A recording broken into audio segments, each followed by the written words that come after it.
Greetings viewers, today I'm going to tell you guys why you should never leave your car stationary for months on end. So this video came from an idea of mine when I was sitting around talking to my best friend from high school about certain things, and he showed me a picture on Snapchat about him selling his BMW. So the reason why he actually decided to sell his BMW is because of the maintenance. The maintenance cost of maintaining a BMW. BMWs costs a lot of money to do a simple maintenance on a vehicle like that. He has a 320i BMW and he sold it because parts are getting too expensive and all that stuff. But as we got more into talking about this BMW, he told me the real reason. The reason why is because he actually left his vehicle stationary in his garage for 2 months. At least 2 months. As I told him, you know, that alone costs a lot of money to repair, and that can cause a lot of damages to your engine if you leave it stationary for months. So I'm just going to tell everybody why it's not a good idea to leave your car stationary for months on end, or maybe even years without driving it. So let's get started with the video. So the reason why you should never keep your car stationary for months on end, take this 2007 Chevrolet Aveo for example. I'm going to be showing you guys the dipstick. So pretty much how you can tell that your engine oil is very low or it's perfectly fine. So over here you have the engraved marks on here about max 1.0 liter and min. This is from a 2007 Chevrolet Aveo, but this is a dipstick.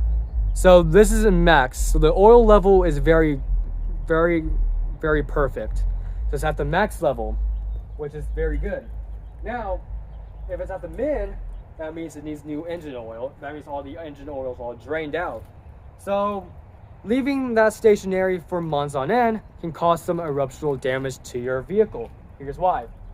Most of these moving parts, like the pistons, the piston rods, the crankshafts, all need oil because oil is pretty much a lubricant keeping all the moving parts moving. Now, leaving it for months on end can cause damage because all the oil is actually drained. It drains down to the oil pan where it's all residulant and all crusted and it's all carboned up underneath all that. It's all in that oil pan. Now, because it's all drained, that means there's no lubricant keeping all the moving parts moving. That means that can cause your engine to lock up. Now, locking up the engine is very bad and can cause your car to be done.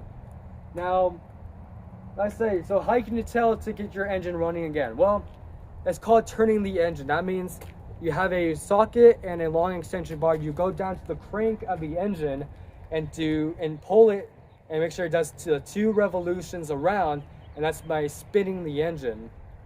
So if it doesn't go anywhere near 2 revolutions at a time, that means the engine is completely locked up because there's no engine oil to keeping the moving parts moving, because all that engine oil is all down in the very bottom. It's all crudted up. So that's why leaving your car stationary is not a good idea. And Kobe, if you're watching, you know, you gotta take better care of your vehicles. And I'm gonna tell everybody, take very care of your vehicles, because, you know, I get that people, you know, don't have enough money to maintenance their vehicles. I get that, but, you know, you still have to take care of these vehicles. If you want your car to last forever, take very care of these vehicles, because, you know, if you do anything that's messed up, well, you're going to lead to poor performance in your car's engine. So today, that's how I was going to be telling you guys why it's not a good idea to leave your car stationary. So this is Driven Gears Automotive signing off.